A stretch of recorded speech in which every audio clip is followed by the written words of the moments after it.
বঙ্গোপসাগরে ঘূর্ণিঝড়ের অনুকূল পরিবেশ তৈরি হয়েছে।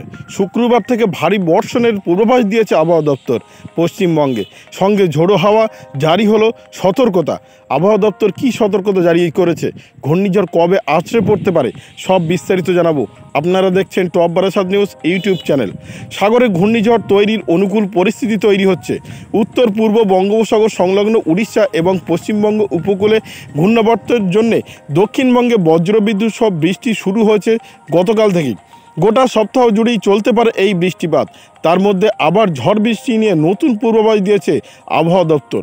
আবহাওয়া দপ্তর অফিস থেকে জানানো হয়েছে 23শে মের মধ্যে দক্ষিণ পূর্ব বঙ্গোপসাগর এবং তৎসংলগ্ন আন্দামান সাগরে একটি নিম্নচাপ অঞ্চল তৈরি হতে পারে। সেখান থেকে নিম্নচাপ তৈরি হওয়ার সম্ভাবনা রয়েছে। এই নিম্নচাপ শক্তি বাড়িয়ে ঘূর্ণিঝড়ে পরিণত হতে পারে। বর্তমানে সাগরে সেই ঘূর্ণিঝড় তৈরির অনুকূল পরিস্থিতি রয়েছে বলে জানিয়েছে আবহাওয়াবিদরা। আলিপুর আবহাওয়া অফিস জানিয়েছে আগামী 22 মে নিম্নচাপ বলয় তৈরি হতে পারে দক্ষিণ পশ্চিম বঙ্গোপসাগরে। পরে সেটি উত্তর পূর্ব দিকে এগিয়ে নিম্নচাপে পরিণত হওয়ার পূর্বাভাস রয়েছে। আরও শক্তি বৃদ্ধি করে সেই নিম্নচাপ ঘূর্ণিঝড়ে পরিণত হওয়ার মতো অনুকূল পরিস্থিতিও সাগরে তৈরি হচ্ছে বলে জানিয়েছেন আলিপুর আবহাওয়া অফিস। আবহাওয়াবিদরা জানিয়েছেন এই মুহূর্তে বেশ কিছু ঢেউয়ের দিকে নজর রাখছে আবহাওয়া অফিস।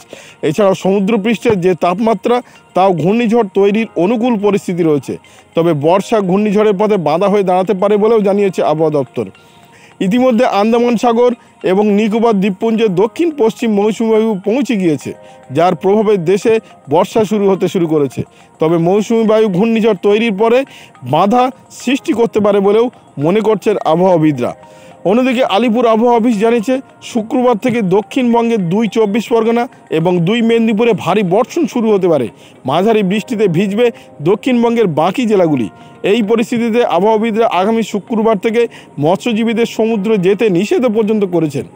মঙ্গলবার কলকাতা সহ দক্ষিণবঙ্গের জেলাগুলিতে বজ্রবিদ্যুৎ সহ বৃষ্টিপাতের পূর্বাভাস দিয়েছে আবহাওয়া দপ্তর। সেই সঙ্গে ঘন্টায় 40 থেকে 50 কিলোমিটার গতিবেগে ঝোড়ো হাওয়া বইতে পারে বলেই জানানো হয়েছে। মঙ্গলবার দক্ষিণবঙ্গের সবকটি জেলাতে বৃষ্টির পূর্বাভাস রয়েছে। ইতিমধ্যে হালকা থেকে মাঝারি বৃষ্টি শুরু হয়েছে গাঙ্গেয়বঙ্গে। কমলা সতর্কতা জারি করেছে নদিয়া, মুর্শিদাবাদ, বীরভূম, পূর্ব বর্ধমান, উত্তর চব্বিশ পরগনা, দক্ষিণ চব্বিশ পরগনার ঝড় বৃষ্টির সতর্কতা। এই জেলাগুলিতে বৃষ্টির সঙ্গে হাওয়ার বেগ থাকতে পারে 50 থেকে 60 কিলোমিটার পর্যন্ত। বৃষ্টি চলবে বুধবার পর্যন্ত। বৃহস্পতিবার কিছুটা বৃষ্টি কমলেও শুক্রবার থেকে আবার ফের বৃষ্টির পরিমাণ অনেকটা বাড়বে বলেই জানিয়েছে আবহাওয়া দপ্তর। ভারী বৃষ্টির সম্ভাবনা রয়েছে উত্তর চব্বিশ পরগনা এবং দক্ষিণ চব্বিশ পরগনা এবং পূর্ব মেদিনীপুরে। এখানে ভারী বৃষ্টি ছাড়া অন্যান্য জেলাগুলিতে মাঝারি মানের বৃষ্টিপাতের পূর্বাভাস দিয়েছে। উত্তরবঙ্গের ক্ষেত্রে মঙ্গলবার একাধিক জেলায় ভারী বৃষ্টির পূর্বাভাস দেওয়া হয়েছে। দার্জিলিং, জলপাইগুড়ি, কালিম্পং, আলিপুরদুয়ার, কোচবিহার, উত্তর দিনাজপুর, দক্ষিণ দিনাজপুর এবং মালদায় বজ্রবিদ্যুৎ সহ বৃষ্টিপাত হতে পারে। কোথাও হাওয়ার বেগ থাকতে পারে ঘন্টায় 30 থেকে 40 কিলোমিটার, কোথাও বেগ বাড়তে পারে 40 থেকে 50 কিলোমিটারে। এই দুদিনে ভারী বৃষ্টির জলপাইগুড়ি, কালিম্পং, আলিপুরদুয়ার এবং কোচবিহারে এই জেলাগুলিতে 7 থেকে 11 সেন্টিমিটার বৃষ্টিপাত হতে পারে বলেই জানিয়েছে আলিপুর আবহাওয়া অফিস।